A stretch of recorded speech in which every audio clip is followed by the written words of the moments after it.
Bonjour tout le monde, c'est une vidéo bien spéciale pour moi aujourd'hui que je vais faire et puis ça va peut-être être une vidéo spéciale pour vous, en tous les cas pour ceux qui attendiez mon fameux jeu de tarot. Je viens d'avoir la nouvelle qu'il est prêt. Je vais vous donner un petit peu les détails dans la vidéo. Ce sera une précommande parce qu'avec la situation actuelle de pandémie et tout, on n'a pas reçu tous les exemplaires qu'on est supposé avoir. Donc, il y en a moins que je croyais qui vont être disponibles, mais n'empêche que mon tarot, il est disponible dès maintenant pour les gens qui veulent se le procurer. Je vais vous le montrer dans la vidéo, mais je veux vous parler, je veux que vous compreniez comment ce projet-là, pour moi, là, il est important, comment il symbolise quelque chose de personnel et de professionnel pour le tarot. Voyez-vous, ça fait presque 30 ans que je fais du tarot. Au moment où je vous parle, j'ai 42 ans et j'ai eu mon premier jeu de tarot. Mon père m'a donné mon premier jeu de tarot, j'avais 13 ans. Donc, on parle d'à peu près 40 ans, à peu près 30 ans, excusez-moi, de pratique du tarot. Et depuis au moins 20 ans, je collige, ramasse, collectionne des informations sur l'histoire du tarot parce que je suis un grand passionné des jeux, un grand passionné des cartes. Vous le voyez nécessairement, vous avez ma collection. Il y a 150 jeux et oracles dans cette collection-là. Il y a pas loin d'une cinquantaine de tarots, typiquement dits de Marseille, donc le tarot le plus classique, là, le canon qu'on connaît aujourd'hui. Donc, évidemment, je me passionne pour l'histoire, je me passionne pour l'iconographie. Puis, à chaque fois que je lis quelque chose depuis 20 ans sur le tarot, puis que ça me parle des origines et puis des symboles qui sont sur les cartes, bien, je les garde. Je vais vous montrer quelque chose. Là. Je vais partager l'écran de mon ordinateur avec vous et vous allez voir, j'ai un dossier, par exemple, ici. Vous voyez, dans ce dossier-là que vous voyez actuellement, là, ça, ce sont des éléments que j'ai amassé au fil des années. Si, par exemple, à un certain moment, je vois une image dans un livre ou un extrait qui est intéressant à propos de ça, eh bien, je le garde. Quelquefois, je suis tombé sur des textes qui sont, par exemple, sur Pythagore, la théorie pythagoricienne qu'on retrouve dans certains éléments du tarot. Dès aussi que je retrouve une note, par exemple, à propos d'une carte de tarot qui fait référence à un symbole du tarot. Comme vous voyez ici, j'avais lu un ouvrage sur Jung. En fait, c'est une citation de Jung et ça montre un peu le concept qu'il y a dans la carte du monde. Alors, qu'est-ce que je fais dans ce temps-là? Bien, je le note sur un fichier Word et je le garde. Et donc, j'ai des notes de lecture qui ont des dizaines d'années sur toutes les cartes, tous les magazines que j'ai croisés, que j'ai lus et puis qui parlaient, par exemple, ici, les péchés capitaux, il y a certains liens entre les péchés capitaux et les cartes du tarot. Donc, j'ai tout gardé ça. Mais là, j'ai fait plus que ça. Évidemment, les découpures de journaux, les citations, les extraits, les images, les magazines, les revues, tout ça, j'ai colligé ça dans le dossier que je vous ai montré. Mais aussi, je me suis acheté des livres au fil du temps, des livres qui permettent de comprendre l'histoire du tarot puis le cheminement du tarot. Donc là, je vous le dis, là, j'en ai c'est lourd. Ça, c'est la première boîte. Ce sont tous des livres qui m'ont servi à comprendre l'histoire du tarot, l'histoire de l'iconographie du tarot. Donc, une autre boîte encore qui est lourde, qui est remplie de livres. Là, j'en ai une troisième, je vais vous montrer. Celle-là, elle est ouverte. Fait je vais vous montrer un petit peu de qu'est-ce que je mets dans ces boîtes-là et que je garde. Ce sont, par exemple, des livres sur l'histoire du tarot, le symbolisme pour lequel je vais mettre gardé des soulignements, ce qui expliquait un petit peu les origines. Après ça aussi, je vais avoir des livres de philosophie. Vous avez, par exemple, un personnage qui s'appelle Marcel Ficin, qui est très, très important dans l'histoire du tarot. Et puis, il existe des ouvrages quand même assez poussés en philosophie sur toutes ces théories, son apport à la Renaissance qui a servi à faire l'iconographie du tarot, qui a influencé l'iconographie du tarot. Donc, ce type de livre-là, évidemment, je les garde.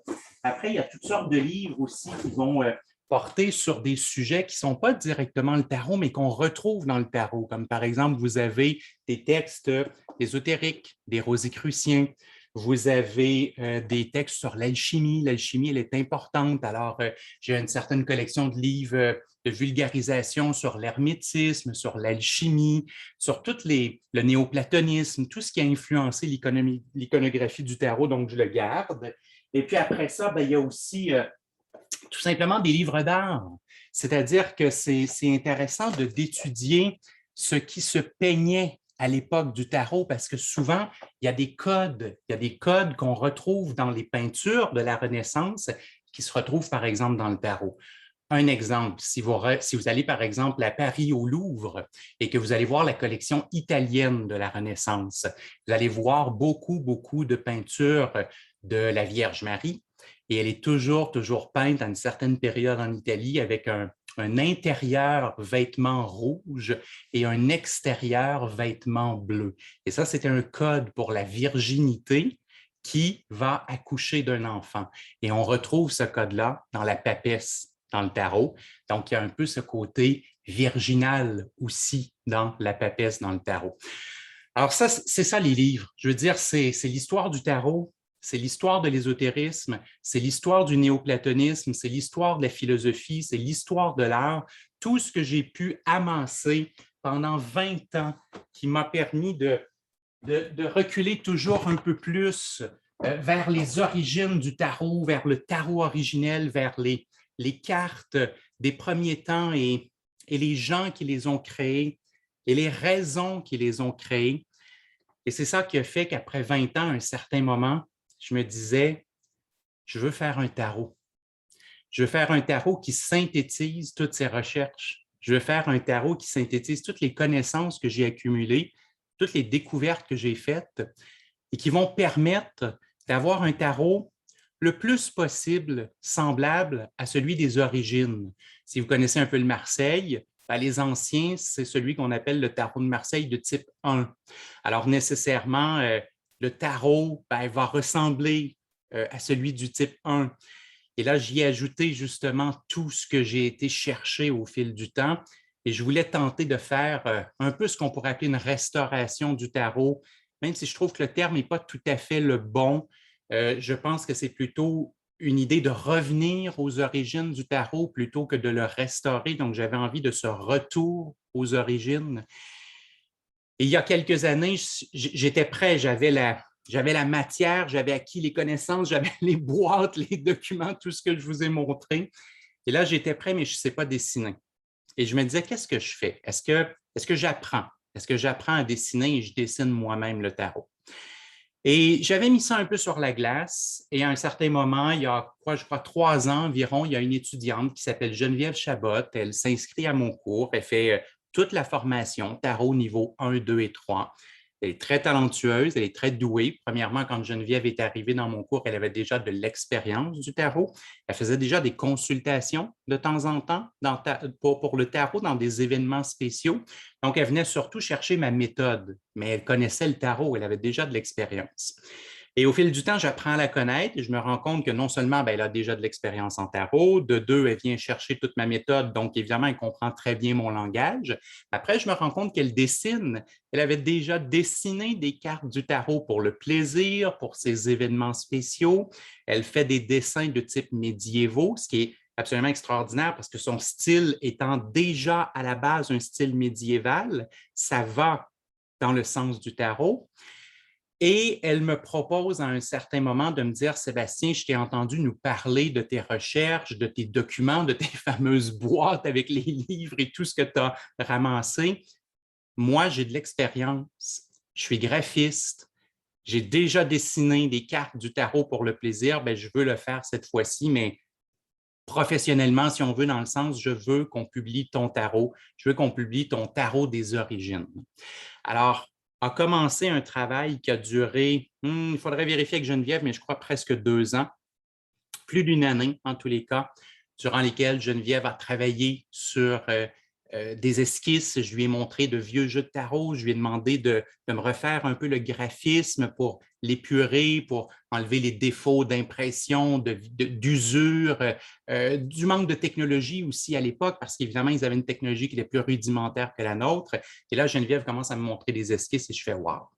C'est comme, c'était le tarot que j'avais en tête. C'est comme si Geneviève, elle avait capté. Elle avait vraiment, vraiment capté ce que je voyais. Elle le reproduisait et elle y apportait un style et une vie et une énergie que moi, j'ai fait comme « Wow, c'est ce que je veux » et je ne savais même pas que je le voulais. Et ça, à mon avis, c'est une personne de génie. Parce que regardez l'histoire de l'art en général. Vous avez des fois des gens qui travaillent en équipe. Et la plupart du temps, les gens qui travaillent en équipe vont vous dire l'autre devine mes pensées. Je lui demande de faire quelque chose et hop, je vois le travail et je fais comme wow, c'est exactement ce que je voulais, mais en même temps, je ne l'avais même pas conscientisé. C'est comme si la personne capte presque notre inconscient. Et c'est ça que j'ai ressenti avec Geneviève. Dès le départ, les dessins, c'était exactement ce que je voulais et des fois même mieux, dans le sens où elle apportait quelque chose de plus auquel moi, je n'avais pas pensé. Et par ses connaissances en graphisme et son talent, bien, ça donnait quelque chose d'extraordinaire. Alors, elle a suivi évidemment mes recommandations, mes recherches pour les couleurs, pour le graphisme, pour les éléments. Et pendant 1 à 2 années, on a fait des esquisses une après l'autre. Et à un certain moment, on avait un produit qui était OK, c'était comme ça répondait à tout ce qu'on voulait. Et on a commencé à chercher un éditeur. Et je me suis buté sur des éditeurs qui me demandaient des changements que je n'étais pas prêt à apporter. Entre autres, des changements sur la qualité, sur l'épaisseur des cartes.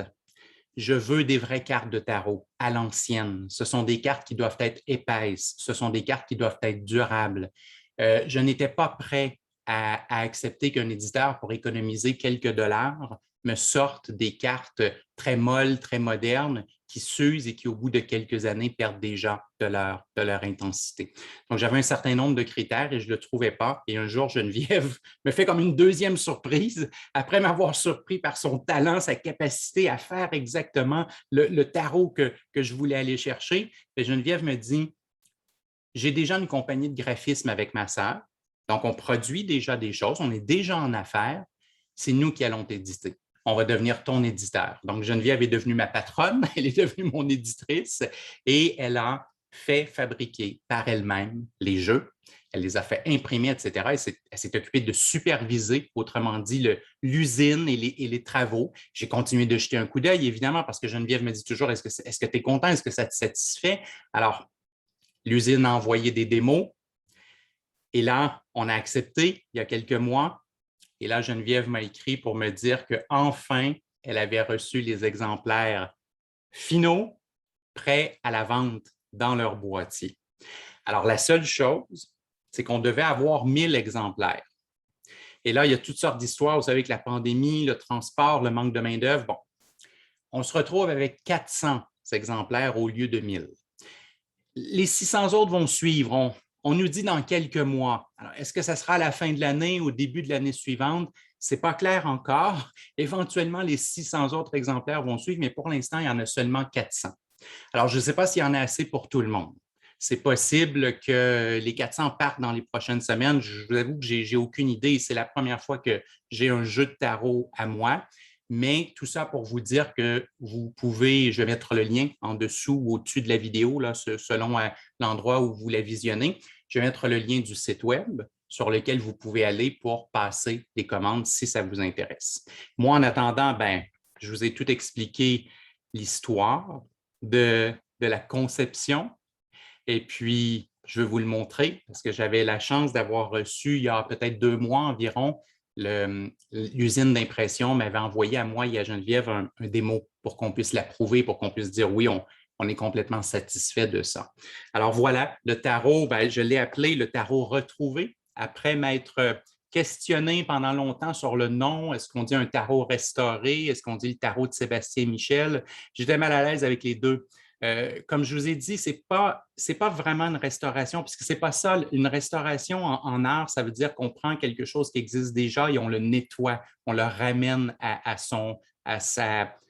à sa première, disons, conception.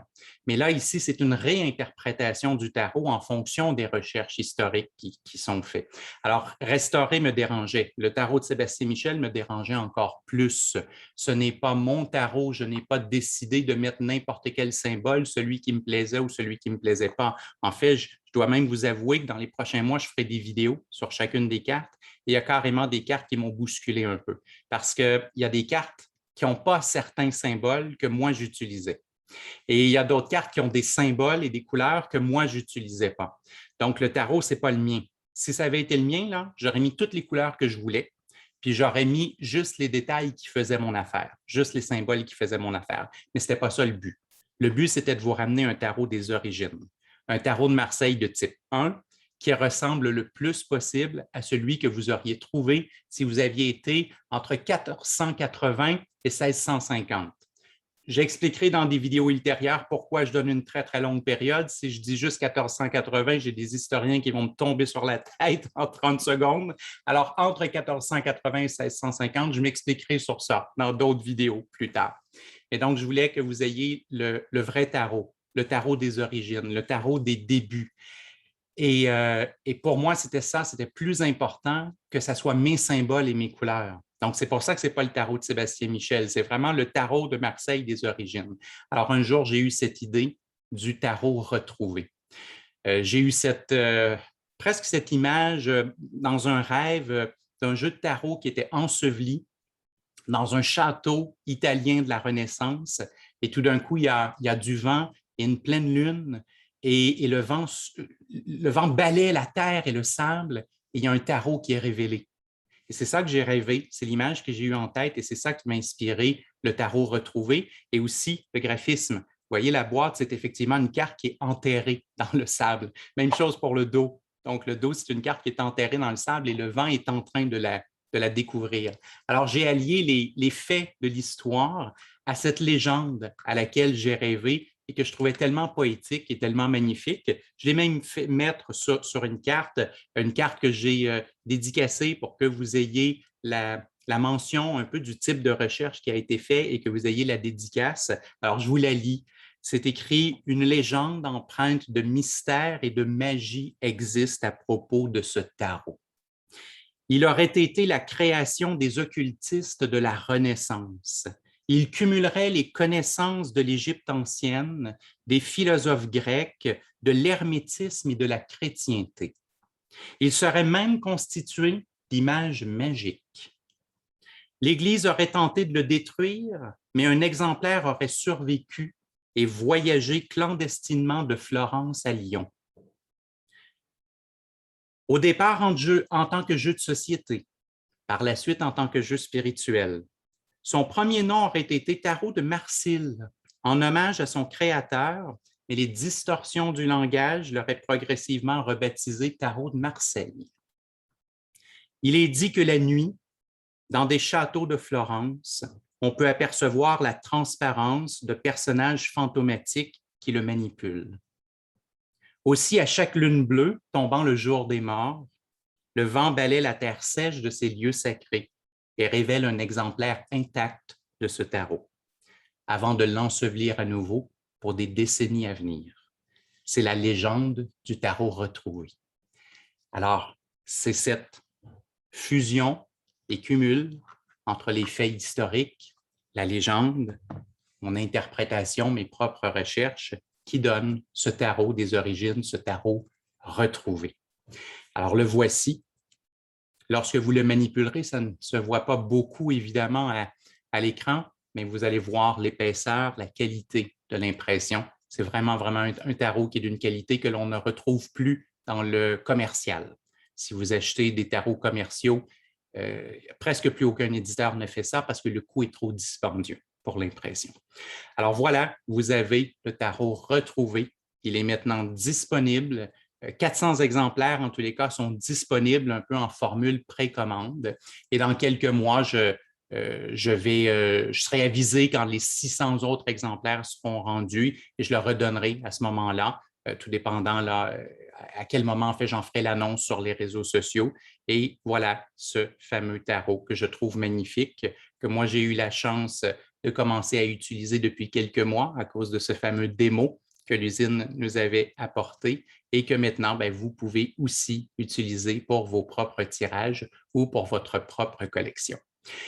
Et pendant que je défile les cartes, eh bien, je vous dis que sur le site web où vous pouvez faire la commande, dans les mois qui vont venir, je vais envoyer des vidéos à Geneviève et à sa sœur, donc qui sont les propriétaires de sacré.com, le site qui vend et qui édite le jeu.